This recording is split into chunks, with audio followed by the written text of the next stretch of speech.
Hello everybody, my name is Kara, and today I am going to be recommending an underrated author.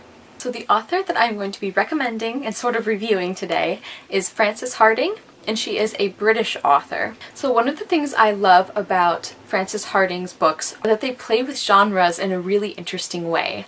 I think for a couple of the books I'm going to talk about of hers, you could definitely give certain labels to the kind of story, but overall, her works really defy categorization, which I happen to really love. I also think her books can be a fantastic sort of gateway into genres that maybe you're not comfortable reading from. For example, The Lie Tree and Cuckoo Song have elements of historical fiction, but that's not the only genre they pull from. So I think if you're just starting out, or you maybe want to start reading a little more of historical fiction, these two books would be a great place to start without feeling overwhelmed by the amount of detail that, let's be honest, a lot of historical fiction can have. Some of her books are also perfect if you're looking for a book that is just a little bit creepy. If you don't want outright horror, but you really want to get into that sort of spooky and atmospheric setting, then again, Cuckoo Song is great, but another one of hers that is fantastic for this is Verdigris Deep.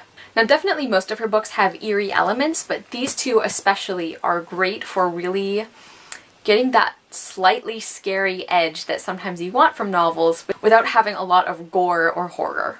The last thing I'm going to say about genre is I love the fact that Frances Hardinge's works are really cohesive. Even though, as I've said, a lot of her books sort of straddle lines between genres or between types of literature, I never feel like the one element overpowers the others, or that she did a poor job at uniting these very different elements. I think that's something that's really difficult to do, and the fact that Frances Hardinge has managed to do it in every single book of hers is, I think, a really fantastic recommendation.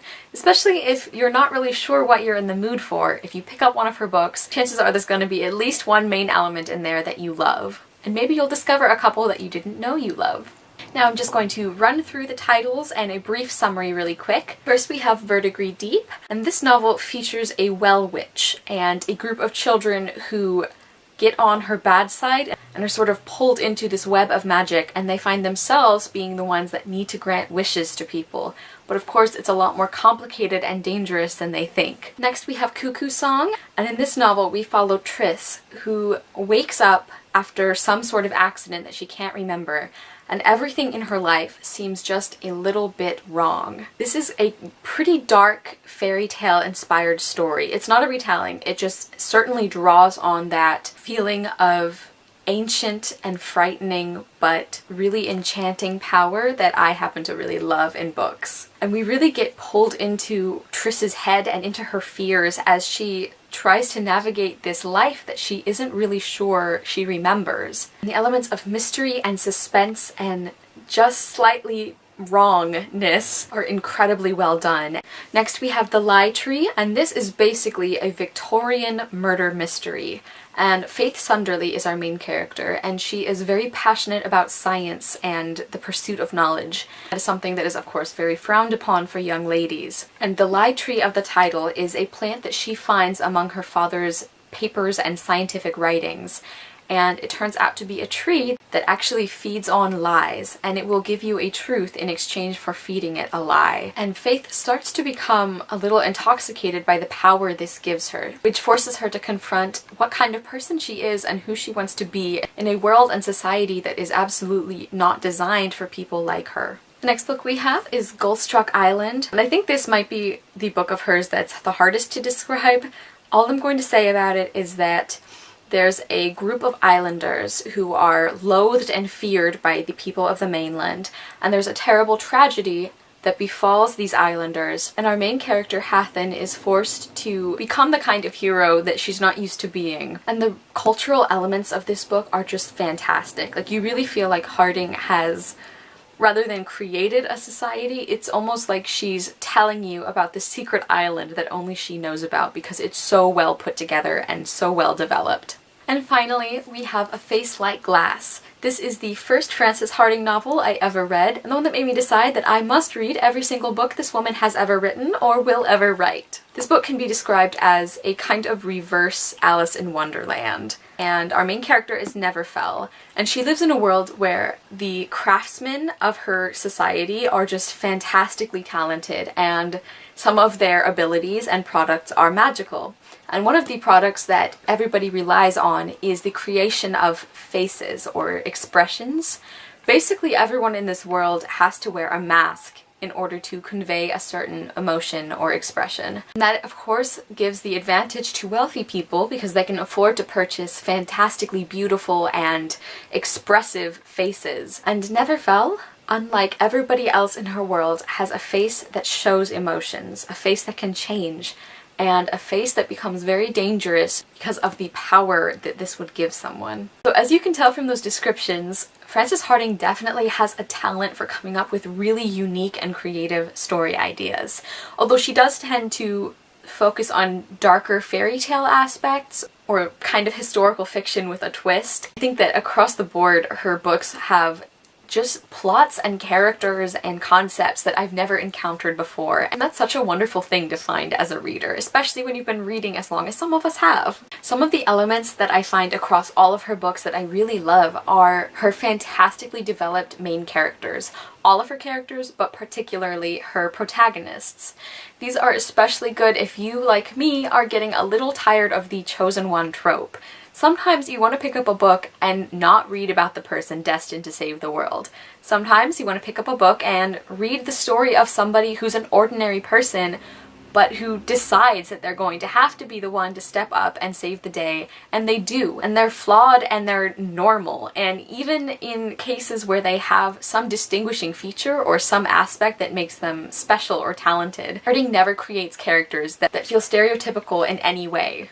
One of my other favorite things about her books is just her incredibly beautiful and descriptive writing style. The way that she writes is beautiful, but it's never overwritten, and it never bogs you down in description when what you're really wanting to get to is the story that's taking place. Now, I love authors like Laini Taylor and some of those others that I know are really popular here on BookTube, but there have been times when I read those authors and I think that maybe they went a little overboard on the description. With Frances Hardinge, I don't think that has ever happened to me because she has such a perfect balance of beautiful poetic writing and action and character development, and just everything works together so seamlessly in her books. I feel like her world building is some of the best I have ever encountered. She does such a good job of making you get a sense of time and place, even in her fantasy worlds. You feel like there's so much detail and so much thought that went into them that it feels like you could pick up a history book and find the country she's talking about, even if it just came from her own head. I remember that she was talking about the way she develops characters, and she said that whenever she's writing, she likes to imagine the kind of world and circumstances and plot first, and then from that information, she sort of works backward to find what kind of person that environment would create. And I think that's one of the reasons why her characters feel so believable and her worlds are so interesting and nuanced. Also, a side note on the titles and covers, some of the books are just starting to become available in the US, but you can definitely buy them from Book Depository or anything.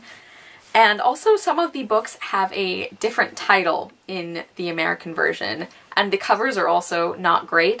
But I would definitely recommend getting the UK ones over the American ones at this point, because I just feel like the title and the cover, not just aesthetically they look better, but they represent the stories so much better. Okay everyone, so those are all of the reasons why I feel like Frances Hardinge should be a better known author. As you can probably tell, I absolutely adore all of her books, and I have no complaints, honestly, which is pretty rare. Usually, even for series or books or authors that I love and I recommend, I usually have at least one or two negative things to say or things I think could be improved.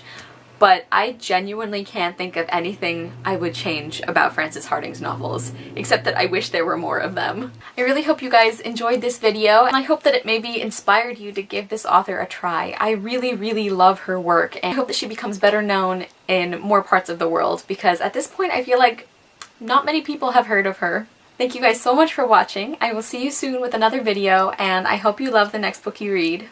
Bye!